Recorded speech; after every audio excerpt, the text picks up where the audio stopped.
Hello दोस्तों, welcome back to my channel. दोस्तों, इस वीडियो में हम लोग देखेंगे सामाजिक शिक्षा के कुछ इंपॉर्टेंट क्वेश्चंस को।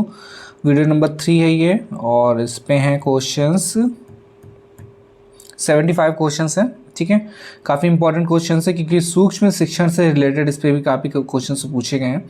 तो वीडियो को पूरा देखिएगा, और अप्रॉक्स कुछ नहीं तो 7-8 क्वेश्चन तो इस वीडियो से आराम से फंस जाएंगे, क्योंकि काफ़ी इंपॉर्टेंट टॉपिक्स इस वीडियो में है। ठीक है, तो सेकंड यूनिट का है ये आपके। चलिए स्टार्ट करते हैं। पहला क्वेश्चन इस पे दिया गया है, निम्नलिखित में से कौन सा योजना पद्धति का सिद्धांत है। ठीक है, तो इस पे ऑप्शन हो जाएगा डी ऑप्शन। पहला ऑप्शन भी हो जाएगा अनुभव का सिद्धांत, उद्देश्य का सिद्धांत और क्रियाशीलता का सिद्धांत। ठीक है, नेक्स्ट दिया गया, निम्नलिखित में से कौन सा योजना विधि का पद नहीं है। तो इसका आंसर हो जाएगा योजना का निर्माण। ठीक है, तो ये योजना विधि का पद नहीं है। फिर इसके बाद क्वेश्चन दिया गया है क्वेश्चन नंबर 3, और उदाहरण से प्रविधि रीति का प्रयोग किया जाता है। तो इसका आंसर हो जाएगा इन सभी के लिए। तो छात्रों को प्रेरणा प्रदान करना और विषय वस्तु को बोधगम्य बनाने के लिए और छात्रों के अनुभवों को विकसित करने के लिए किया जाता है। फिर दिया गया है समाजीकृत अभिव्यक्ति पद्धति के द्वारा छात्रों में किसका विकास होता है। तो इसका आंसर हो जाएगा ये सभी का, प्रेरणा शक्ति का और आत्मनिर्णय करने का और आत्मविश्वास का। फिर इसके बाद है 5 नंबर, सूक्ष्म शिक्षण का विकास किया तो किसने किया था। तो इसका आंसर हो जाएगा एलन। देखिए बहुत ही इंपॉर्टेंट क्वेश्चन है ये सूक्ष्म शिक्षण का, तो इसको देखिएगा। सूक्ष्म शिक्षण का विकास किसने किया, एलन ने करा। और फिर इसके बाद सूक्ष्म शिक्षा को प्रयुक्त करते हैं तो कौन प्रयुक्त करते हैं, ए और बी दोनों ऑप्शन हो जाएगा। प्रशिक्षण विधि प्रविधि और पृष्ठपोषण प्रविधि। फिर इसके बाद दिया गया सूक्ष्म शिक्षण की मुख्य अवस्था है तो कौन कौन सी अवस्था हो जाएगी, ज्ञान प्राप्ति की अवस्था होती है, कौशल का अधिग्रहण भी होता है और अंतरण भी होता है। तो इसका आंसर क्या हो जाएगा, ये सभी।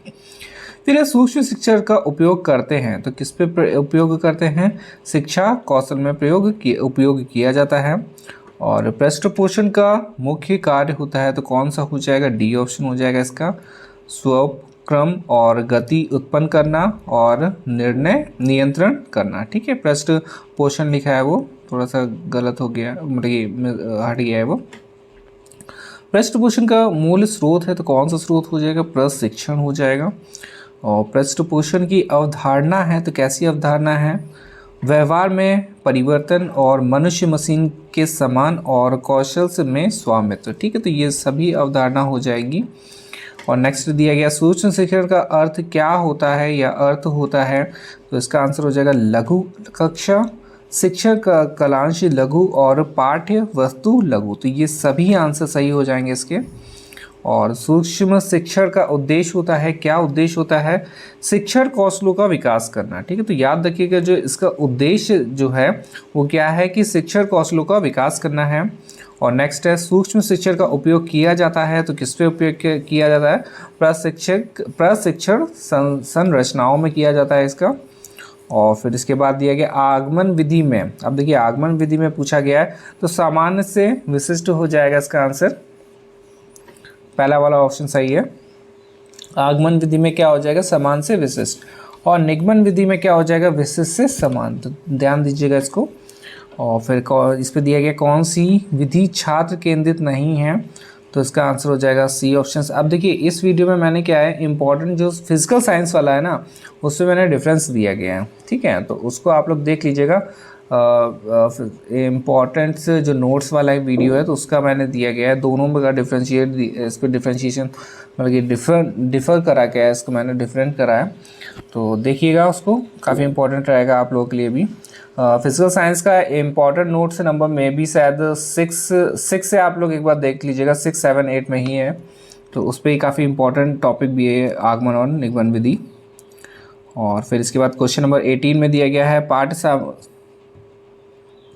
पाठ्यसहगामी क्रियाओं के द्वारा निम्नलिखित में से कौन सा विकास होता है। तो इसका आंसर हो जाएगा शारीरिक विकास भी होता है, मानसिक विकास भी होता है, भावात्मक विकास भी होता है। तो इसका आंसर क्या हो जाएगा, ये सभी। फिर है शिक्षा प्रक्रिया को प्रमुख अंग है तो इसका आंसर क्या है, पाठ्यक्रम भी है, पाठ्यपुस्तक भी है और पाठ्यक्रम से सहगामी क्रियाएं भी हैं। तो इसका आंसर क्या हो जाएगा, डी ऑप्शन। फिर है पाठ्य सहगामी क्रियाओं का उद्देश्य है, तो क्या उद्देश्य होता है? छात्रों का स्वशासन का अनुभव प्रदान करना, छात्रों का सर्वांगीण विकास और अवकाश का सदुपयोग। तो आंसर क्या हो जाएगा? ये सभी। फिर दिया गया 21 नंबर में, निम्नलिखित में से कौन सी क्रिया पाठ्य सहगामी क्रिया से संबंधित नहीं है? तो इसका आंसर हो जाएगा पर्यटन। और फिर है शैक्षिक पर्यटनों से छात्रों में निम्न में से कौन सा विकास होता है? तो इसका आंसर हो जाएगा डी ऑप्शन, सौंदर्यानुभूति की क्षमताओं का और सहयोग की भावना का और छात्रों के ज्ञानात्मक तथा भावात्मक पक्ष का होता है। फिर इसके बाद दिया गया 23 नंबर, और इस पे है निम्न में से कौन सा विकल्प आदर्श पाठ्य योजना की विशेषता को प्रदर्शित करता है? तो आंसर हो जाएगा उदाहरणों का प्रयोग, भाषा की सरलता और व्यक्तिगत पथ प्रदर्शन। तो आंसर क्या हो जाएगा? ये सभी। फिर है क्वेश्चन नंबर 24, विद्यालय में शिक्षकों द्वारा समक्ष वातावरण बनाने के लिए किन बातों का पोषण करना चाहिए?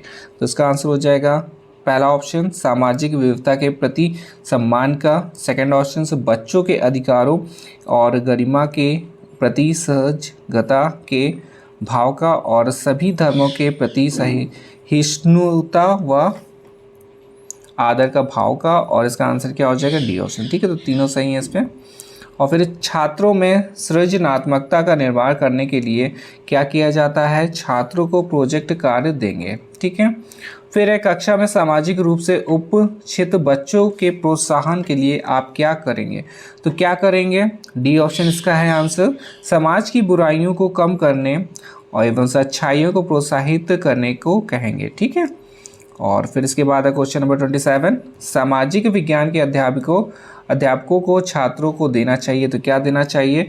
संस्कारी व्यवस्था, समाज के निर्माण हेतु उपयुक्त सभी प्रकार का ज्ञान। तो ये सभी चीज़ें देनी चाहिए। फिर इसके बाद दिया गया है सामाजिक विज्ञान विषय की विषय वस्तु के शिक्षण में बालक को अवधारणात्मक समक्ष विकसित की जाए तो बालक में कौन सा परिवर्तन परिलक्षित नहीं होगा? तो इसका आंसर हो जाएगा रटने की क्षमता का। और फिर है सामाजिक विज्ञान के अध्यापक का उद्देश्य होना चाहिए, तो सामाजिक समरसता का विकास करना और सामाजिक व्यवस्था का नवनिर्माण करना और सामाजिक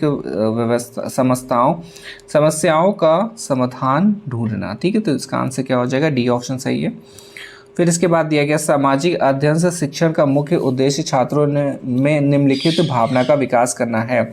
तो इसका आंसर क्या हो जाएगा? राष्ट्रीयता की भावना का। और निम्नलिखित में से कौन सा ऐसा विषय है जो सामाजिक अध्ययन को विषय वस्तु प्रदान नहीं करता है? तो इसका आंसर हो जाएगा रसायन शास्त्र। ठीक है। फिर क्वेश्चन नंबर 32, इस पे दिया गया है वर्तमान स्कूल आधारित आंकलन में पारंपरिक बाह्य परीक्षा की किस विशेषता को शामिल नहीं किया जाता है? तो इसका आंसर हो जाएगा बी ऑप्शन, अधिगम के केवल से शैक्षिक पक्ष पर बल। फिर दिया गया शिक्षक द्वारा पाठ पढ़ाने के लिए तैयार की गई योजना डैश कहलाती है। तो क्या कहलाती है? पाठ योजना कहलाती है। और प्रभावी पाठ योजना के लिए पहले और सबसे महत्वपूर्ण आवश्यकता है डैश की। तो किसकी आवश्यकता है? विषय वस्तु का पूर्ण ज्ञान। ठीक है, तो विषय वस्तु का पूर्ण ज्ञान होना चाहिए। और नेक्स्ट है क्वेश्चन, निम्नलिखित में से कौन सा इकाई योजना का लाभ नहीं है? तो इकाई योजना का लाभ नहीं है बोला गया है, तो डी ऑप्शन हो जाएगा। या छात्रों को उनके शिक्षण अधिगम के अनुभवों को प्रबंधित करने में मदद करती है। फिर है शिक्षक द्वारा पाठ पढ़ाने के लिए तैयार की गई योजना डैश कहलाती है। तो इसका आंसर क्या हो जाएगा? पाठ योजना। फिर है डैश ने एक पाठ योजना का विचार दिया। तो किसने विचार दिया था? जॉन हर्बर्ट ने पाठ योजना का विचार दिया था।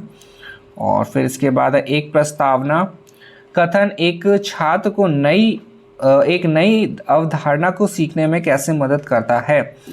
तो इसका आंसर हो जाएगा बी ऑप्शन, यह छात्र को कक्षा में सतर्क रहने में मदद करता है और यह जानने के लिए कि क्या सिखाया जा रहा है। फिर 39 में सूक्ष्म शिक्षण से अध्यापन से नियंत्रित अभ्यास का सूत्र है, जिसमें एक विशिष्ट अध्यापन से व्यवहार को नियंत्रित दशाओं में सीखना संभव है।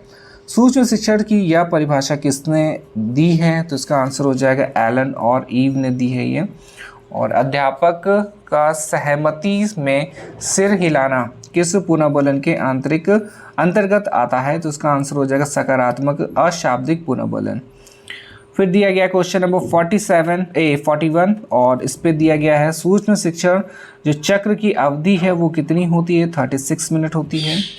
फिर इकाई योजना का पद नहीं है, तो कौन सा पद नहीं है? प्रस्तावना, प्रश्न लिखना, ये पद नहीं है। फिर इसके बाद 43 नंबर, प्राथमिक स्तर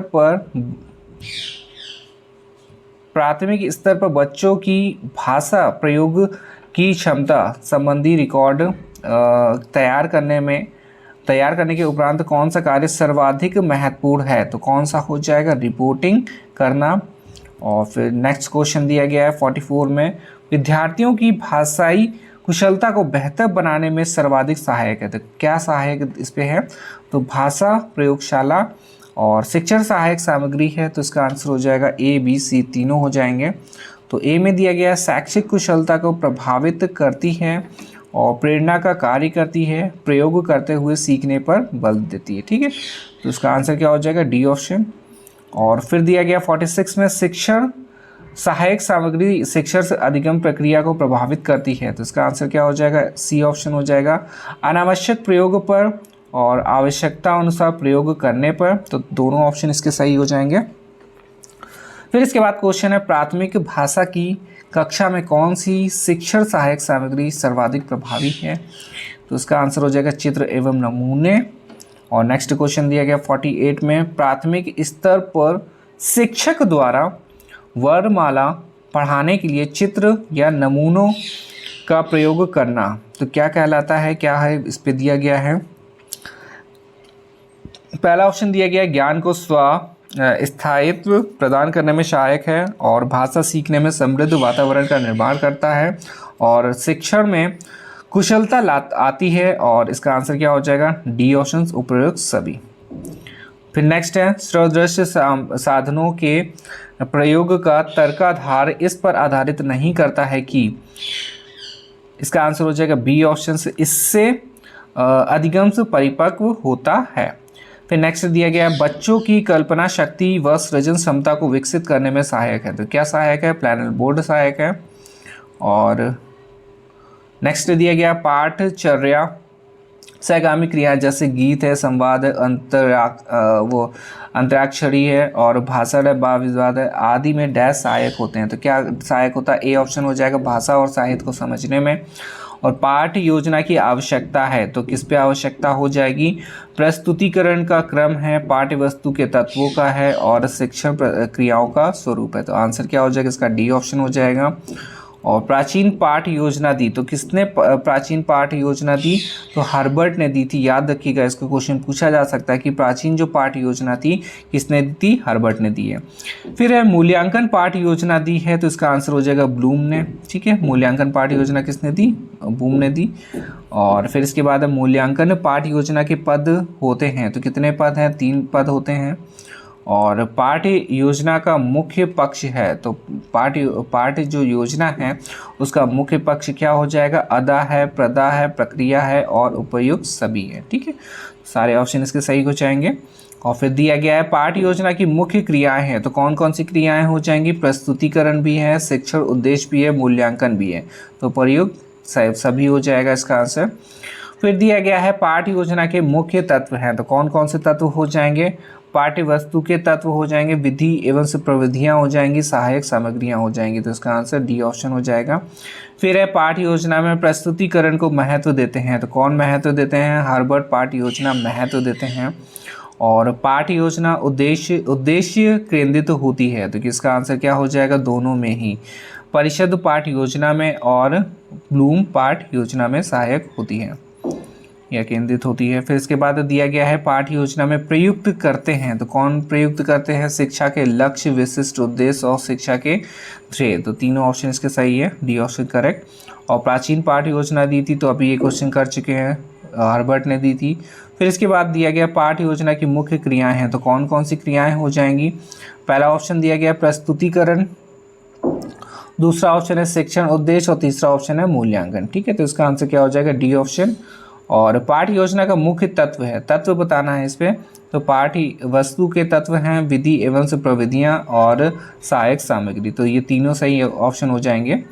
और फिर इसके बाद दिया गया है पाठ्य योजना में प्रस्तुतिकरण को महत्व देते हैं, तो कौन महत्व देते हैं, हर्बर्ट पाठ्य योजना महत्व देते हैं। और फिर है पाठ्य योजना उद्देश्य केंद्रित होता है या होती है, तो इसका आंसर क्या हो जाएगा, परिषद पाठ्य योजना और ब्लूम पाठ्य योजना में। ठीक है, तो ये रिपीटेड क्वेश्चन सही है। और पाठ्य योजना में प्रयुक्त करते हैं, तो इसका आंसर हो जाएगा ए ऑप्शन से, शिक्षा के लक्ष्य, विशिष्ट उद्देश्य और शिक्षा के ध्येय। ठीक है, तो इसका आंसर क्या हो जाएगा, डी ऑप्शन। और फिर इसके बाद है 68 क्वेश्चन नंबर, शिक्षण सहायक सामग्री की मुख्य प्रकार है, तो इसका आंसर हो जाएगा डी ऑप्शन, श्रव्य सामग्री, दृश्य सामग्री और श्रव्यदृश्य सामग्री। फिर है दृश्य श्रव्य सहायक सामग्री का उपयोग है, तो इसका आंसर हो जाएगा डी ऑप्शन। शिक्षण को रोचक बनाना, एक से अधिक इंद्रियों का सक्रिय करना और शिक्षण कौशलों का विकास करना। ठीक है, तो इसके बाद क्वेश्चन दिया गया 70 में, श्रव्य सहायक सामग्री का उपयोग करते हैं, तो कौन करते हैं, शुद्ध उच्चारण में हो जाएगा। और दृश्य सामग्री जो होती सहायक सामग्री का उपयोग होता है, तो इसका आंसर हो जाएगा शुद्ध लेखन। और नेक्स्ट दिया गया सूक्ष्म शिक्षण का विकास किया, तो किसने किया था, ये एलन ने किया है। और सूक्ष्म शिक्षण को प्रयुक्त करते हैं, तो इसका आंसर हो जाएगा सी ऑप्शन से, उपयुक्त दोनों। और ए ऑप्शन हो जाएगा प्रशिक्षण प्रविधि को और पृष्ठपोषण प्रविधि को। और फिर नेक्स्ट दिया गया सूक्ष्म शिक्षण की मुख्य अवस्था है, तो इसका आंसर हो जाएगा डी ऑप्शन, ज्ञान प्राप्ति और कौशल का अधिग्रहण और अंतरण हो जाएगा। और फिर इसके बाद क्वेश्चन नंबर लास्ट है इस वीडियो का, क्वेश्चन नंबर 75, सूक्ष्म शिक्षण का उपयोग करते हैं, तो कौन करते हैं, शिक्षा कौशल में ये किया जाता है। ठीक है, तो ये हमारा वीडियो हो गया, वीडियो नंबर 3 है ये। ठीक है, तो ये सामाजिक शिक्षण का वीडियो नंबर 3 है और इसमें हम लोगों ने कितने 75 क्वेश्चंस को प्रैक्टिस किया। ठीक है, तो नेक्स्ट वीडियो में हम लोग और क्वेश्चंस को, इंपॉर्टेंट जितने भी क्वेश्चंस रहेंगे उसको जल्दी जल्दी प्रैक्टिस कर लेंगे, क्योंकि परसों एग्ज़ाम ही है इसका। तो अभी रात में एक और वीडियो इसकी आएगी 11 तक की, फिर इसके बाद नेक्स्ट डे आएगी। ठीक है, धन्यवाद।